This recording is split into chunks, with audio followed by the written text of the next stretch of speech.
All right, everyone, welcome to the Muscle Factor. Again, I'm Sean. This is the man, Dylan Manzo, my co-host.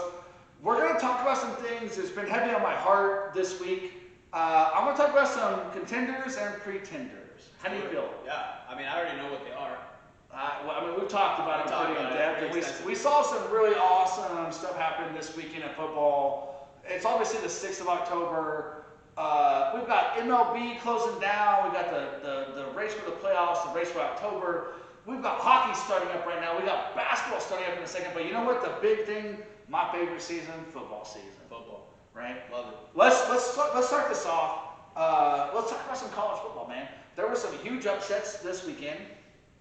I think we're well deserved, honestly. But let's do this. Let's do 1 and 2 contenders, 1 and 2 pretenders. You name one, I name one, and we'll go back and forth. Let's start with a contender. College football, who do you think right now? Contender for getting a guaranteed bid. Guaranteed bid? Yeah. I mean, it's Georgia. Like, I think Georgia and Alabama, right, they're in contention, like, the best teams. I think Georgia is, like, a lock. Like, their only loss on the resume is Alabama, which is on par. So Georgia, automatic bid.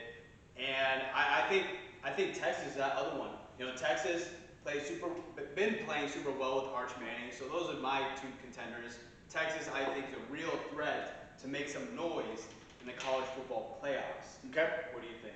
I know those are 2 teams that are like super obvious. It's funny because you mentioned Texas. Anybody that's watched the podcast knows I picked 3 flops of the year. At the very beginning of the season, Florida State being one, Michigan being one, and Texas being one. Texas has not played anybody up until this last week. They're sitting really pretty. They look really good. They slipped from number 1 to Alabama, who just got beat by Vandy. Congratulations, Vanderbilt. I was actually super stoked to see that happen. If I had to pick 2 contenders, guaranteed bids, I gotta ride your back on the Georgia, because that's just a guarantee. But then I gotta slide away from Alabama. I gotta slide away from the norm. I gotta go with the Buckeye State, Ohio State, being a contender and at least guaranteeing a bid, right? Now, as far as pretenders, I guess I'll leave this off. There's 2 pretenders that stand out to me really well. One being Michigan. Like I said in the very beginning of the year, I think this team is going to stay in the top 25, AP top 25, regardless of the season. They're going to do well. I mean, they just lost Harbaugh, and it's fine, but they're still a great team. Bama is also in that field, but Bama is playing really good. They lost to Vandy last night, but I think another pretender out there, and I hate to say it, it's my school I went to, Mizzou. You guys are pretenders. We got our ass handed to us this weekend. And now you can pull a particularly good A&M team. No. It was a bad game. But the thing is, I think my 2 pretenders, Michigan, Mizzou, I think they're capable of making a playoff bid, but I don't think they're going to make it happen. What do you think, man? See, I give you a lot of respect just because I did not think you were going to say Mizzou. And I'm going to give you one name, or not one name, one team that you wouldn't expect me to come out of my mouth. It's Miami. Oh, Miami. The Canes?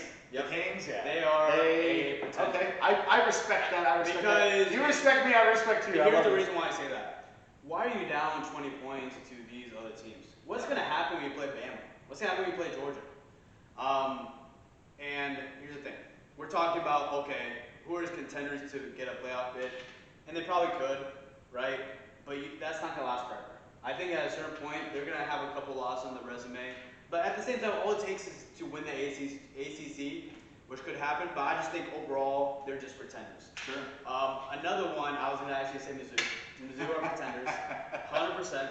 They're going to slide from 9 probably to 2021. I'd probably put it in just a basket. I mean, they were number 1 until yesterday in the SEC, 100% hands down.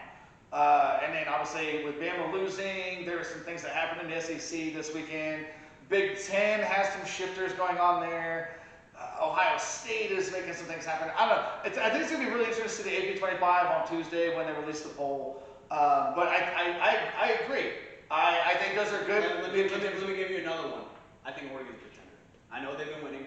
The Ducks? The Ducks. Yeah. The way it's all about performances. How are you winning? right? They look good on the field. They look so good, and they have the best uniforms of all time. Best Like, jerseys. Best jerseys, best uniforms. The Oregon's has the best uniforms. But you can look good until you don't look good, right? And until you don't. Exactly. No, I like that. If I did throw a number 3 out there, I think Texas is going to have a really hard time the next 6 games. I don't see Texas doing as well as they have been. They haven't played anybody until last week, right? And that's just hands down facts. You can only play like your lowest in SEC teams and your lowest non-con D1 teams. You can only do that so long before you have to start actually playing some battles. Right. I think Texas could ultimately be like what was a running horse. I said this 4 weeks ago. Could be a running horse that ends up being a dark horse in the back of the stable. Right. Put him down. Give him a shot. Make him into some glue. Turn their heads to glues. But no, I agree, man. Let's switch dynamics. We haven't talked like this in a while. It's been a few weeks. Yeah, it's been a few weeks. And since we're talking football, I wanted to talk football today because obviously there was a lot of stuff that happened this weekend. First, I want to just hear, before we go contenders for dinners, what was probably your biggest either upset or favorite game? Upset or favorite. We're just going to free ball it here. Upset or favorite game of the weekend in the NFL? Man, was there really any upsets? I don't think there was really any upsets, to be honest. I got one on my brain right now that I can't let go of. Okay, I know. The Cardinals. The Cardinals upsetting the Niners. But, I mean, can we call it? I mean, it is an upset on paper. They upset the Niners in their own Levi Stadium at home on the road. The Niners haven't been playing well this season. They just haven't. I don't particularly know what the problem is with the Niners.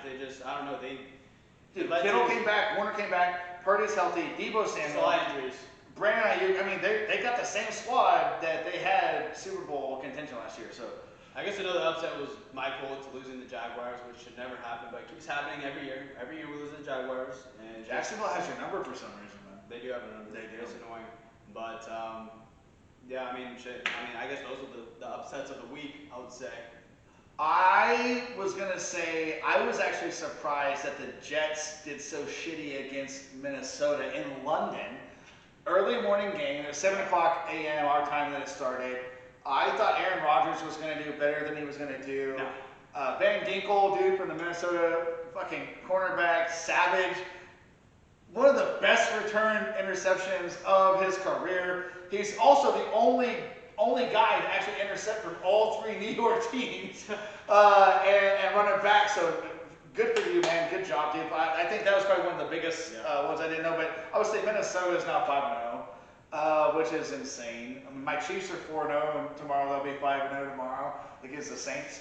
But I think that was probably the biggest one. I thought the Jets were going to handle Minnesota with Aaron and everything he's got going on. You know what? Let's throw an audible here. There's one big thing. I just thinking about Green Bay. One big audible. Let's fucking spin it here. Devontae Adams. What about him? Free trading out the wazoo right now. Where do you think he goes? Where should he fit in? I have 2 places I think he's going. And obviously, one of them is we'll talk about in a minute. What do you think about Devontae? I think he's either going to the Chiefs or the Saints. Both teams both play tomorrow night Monday Night Football. I'm going to say this right now for everyone listening, everyone watching. If Devontae Adams goes to the Chiefs, every other team just hang up your cleats right now because it's going to be a while before you win a Super Bowl. Because there's no effing way that the Chiefs don't win for the next 5 or 6 years with Patrick Mahomes, Travis Kelce, Devontae Adams, Juju Schuster, Sky Moore. Fucking, oh my God. You're just naming Isaiah Pacheco. Sky Moore is trash. It doesn't matter. The fact is, Devontae Adams being a WR1, even WR2, he's going to be WR1. If Devontae Adams goes to the Chiefs, listen everybody, just hang up the cleats, give the Chiefs the next 7 Super Bowls, because that's how it's going to end up. What do you think, man? It's going to be an easy win. For everyone else. Because they're not winning the Super Bowl, baby. Come on. That's bullshit. You know it. It's bullshit. Wait till they play the Colts. So. Oh my God. Jonathan Taylor is not going to do much against that defense with Steve Spagnuolo. I don't know, man. You're comparing Patrick Mahomes to Joe Flacco. Who's obviously better? He actually had a hell of a game. He did have a hell of a game. Let's get back on track.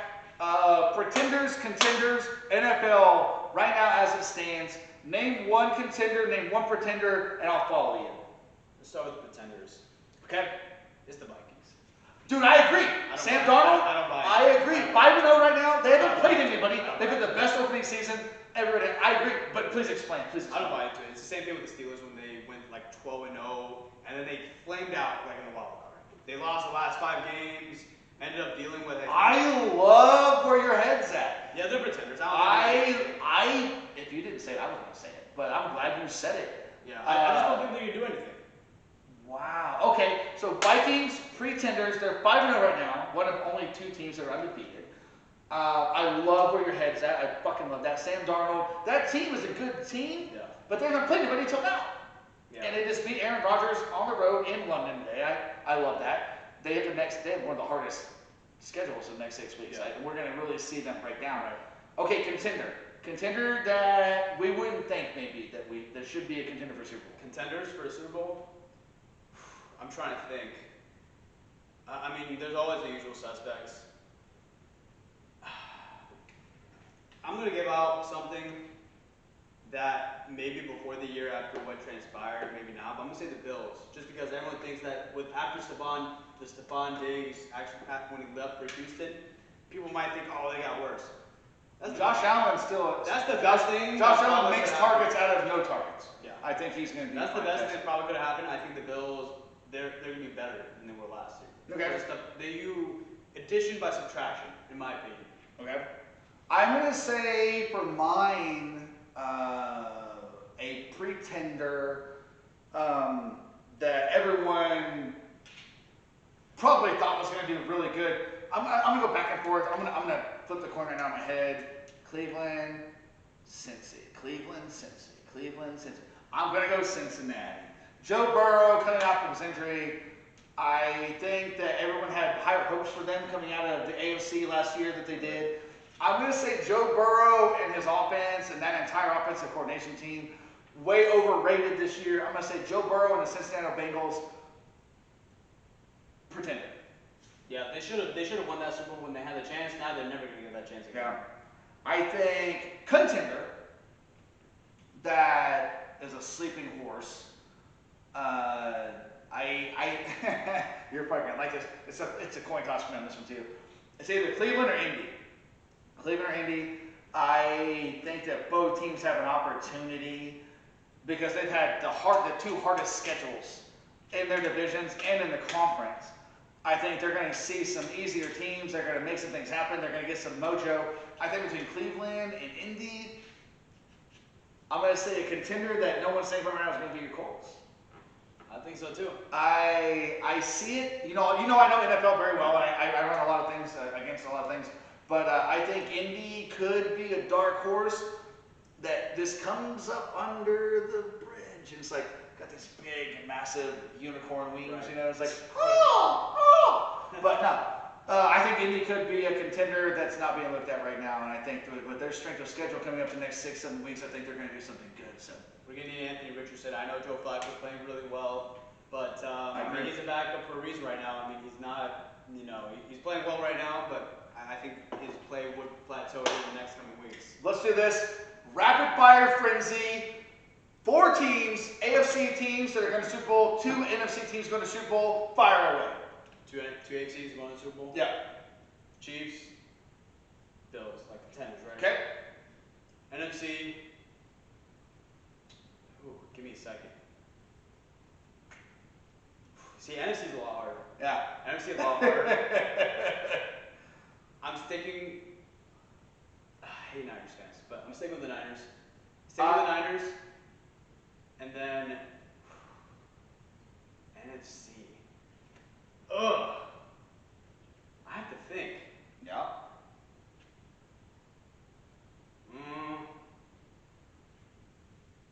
I don't know. You know what? Cowboys. Really? I'm actually going to ride with my boy D here. I'm going to go Chiefs and Bills because those are the 2 teams I think are going to have the best shots there. I think Josh Allen, Patrick Mahomes, they're going to run the AFC. I think it's going to be awesome. The Texans could be right behind them.